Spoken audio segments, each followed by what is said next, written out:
الحمدللہ نحمدہ ونصلی علی رسولہ الکریم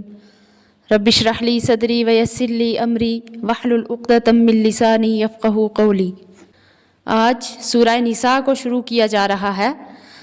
تو سورہ نساء یہ مدینہ میں نازل ہوئی اور اس میں 177 آیتیں اور 24 رکوع ہیں۔ تو اس سے پہلے سورہ آل عمران کی آخری آیت تقوی پر ختم ہوئی ہے، اور یہ سورت بھی تقوی کے حکم سے شروع ہو رہی ہے۔ اعوذ باللہ من الشیطان الرجیم، بسم اللہ الرحمن الرحیم۔ یا ایہا الناس اتقوا، اے لوگو ڈرتے رہو، ربکم الذی خلقکم، اس رب سے جس نے پیدا کیا تم کو، من نفس واحدہ، ایک جان سے، وخلق منہا زوجہا، اور اسی نے پیدا کیا اس کا جوڑا، وبث منہما رجالا کثیرا ونساء، اور پھیلائے ان دونوں سے بہت مرد اور عورتیں۔ تو ایک جان سے مراد یعنی آدم علیہ السلام سے پیدا کیا، کیونکہ سب آدمیوں کی اصل وہی ہیں، اور اسی جاندار سے اس کا جوڑا یعنی ان کی زوجہ حوا علیہ السلام کو پیدا کیا، اور پھر ان دونوں سے بہت سے مرد اور عورتیں دنیا میں پھیلائیں۔ تو اس آیت میں اللہ تعالیٰ کی ایک خاص شان کا ذکر فرمایا کہ اس نے اپنی حکمت اور رحمت سے تم سب کو پیدا کیا۔ پھر پیدا کرنے اور موجود کرنے کی بہت سی صورتیں ہو سکتی تھی، تو ان میں سے ایک اسی صورت کو اختیار کیوں فرمایا کہ سب انسانوں کو ایک ہی انسان یعنی حضرت آدم علیہ السلام سے پیدا کر کے سب کو اخوت اور برادری کے ایک مضبوط رشتہ میں باندھ دیا۔ اس رشتہ اخوت کا بھی یہی تقاضا ہے کہ باہمی ہمدردی اور خیر خواہی کے حقوق پورے ادا کیے جائیں۔ واتقوا اللہ الذی تساءلون بہ والارحام، اور ڈرتے رہو اللہ سے جس کے واسطہ سے سوال کرتے ہو آپس میں، اور خبردار رہو قرابت والوں سے۔ آیت کا مطلب یہ ہے کہ تم اللہ تعالیٰ سے ڈرو جس کے نام سے ایک دوسرے سے اپنے حقوق کا مطالبہ کیا کرتے ہو، جس مطالبہ کا حاصل یہ ہوتا ہے کہ خدا سے ڈر کہ میرا حق دے دے۔ تو بس جب دوسروں کو خدا کی مخالفت سے ڈرنے کو کہتے ہو تو معلوم ہوا کہ تم اس ڈرنے کو ضروری سمجھتے ہو۔ تو تم بھی ڈرو، اور اول تو تمام احکام الہیہ میں مخالفت سے بچنا اور ڈرنا ضروری ہے، لیکن اس مقام پر ایک حکم خصوصیت کے ساتھ ذکر کیا جاتا ہے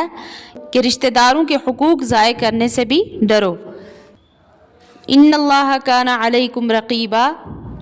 بے شک اللہ تعالیٰ تم پر نگہبان ہے، یعنی اگر اس کی مخالفت کرو گے تو سزا کے مستحق ہو جاؤ گے۔ وآتوا الیتامی اموالہم، اور دو یتیموں کو ان کا مال، ولا تتبدلوا الخبیث بالطیب، اور بدل نہ لو برے مال کو اچھے مال سے، یعنی جن بچوں کا باپ مر جائے تو ان کا مال انہی کو پہنچاتے رہو، یعنی انہی کے خرچ لگاتے رہو، اور جب تک تمہارے قبضہ میں ہو تم ان کے مال میں شامل کرنے کے لیے ان کی اچھی چیز سے بری چیز کو مت بدلو،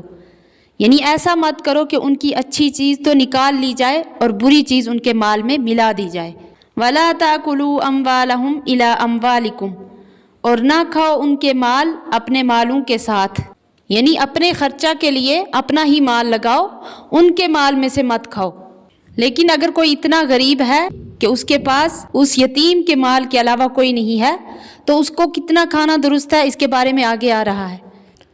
انہو کان حوبا کبیرا، کہ بے شک یہ ہے بڑا وبال، یعنی ایسی کارروائی کرنا کہ بری چیز ان کے مال میں شامل کر دے یا بلا ضرورت ان کے مال سے نفع حاصل کرے، تو یہ بڑا گناہ ہے۔ تو اس سے پہلی والی آیت میں جو لفظ ارحام آیا تھا، ارحام رحم کی جمع ہے۔ رحم بچہ دانی کو کہتے ہیں، جس میں ولادت سے پہلے ماں کے پیٹ میں بچہ رہتا ہے۔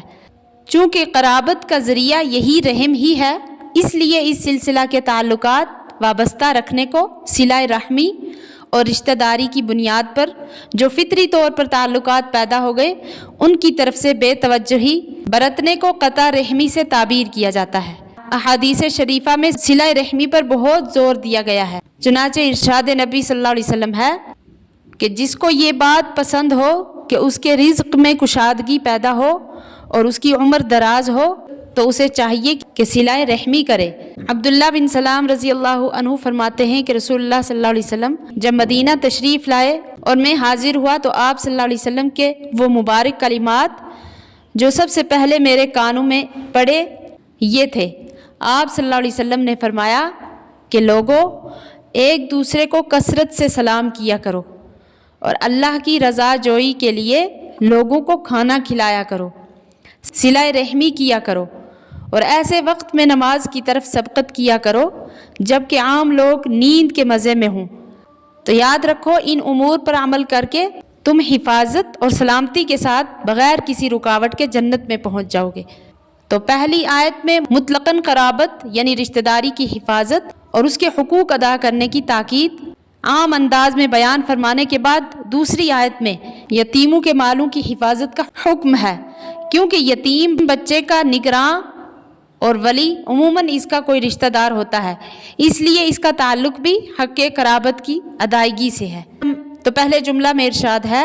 وَآتُوا الْيَتَامَىٰ أَمْوَالَهُمْ،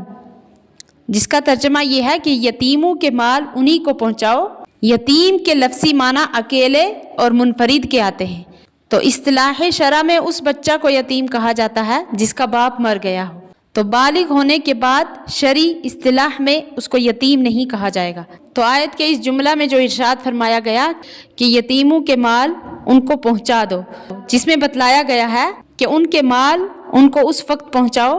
جب دیکھ لو کہ وہ بالغ ہو گئے اور ان کو اپنے نفع و نقصان اور بھلے برے کی تمیز پیدا ہو گئی۔ تو اس لیے اس آیت میں یتیموں کے مال ان کو پہنچانے کا مطلب یہ ہوا کہ ان کے مالوں کی حفاظت کرو تاکہ اپنے وقت پر یہ مال ان کو پہنچائے جا سکیں۔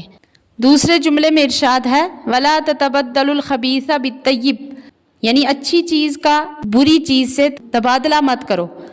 بعض لوگ ایسا کرتے تھے کہ یتیم کے مال کی تعداد تو محفوظ رکھتے تھے، مگر اس میں جو اچھی چیز نظر آتی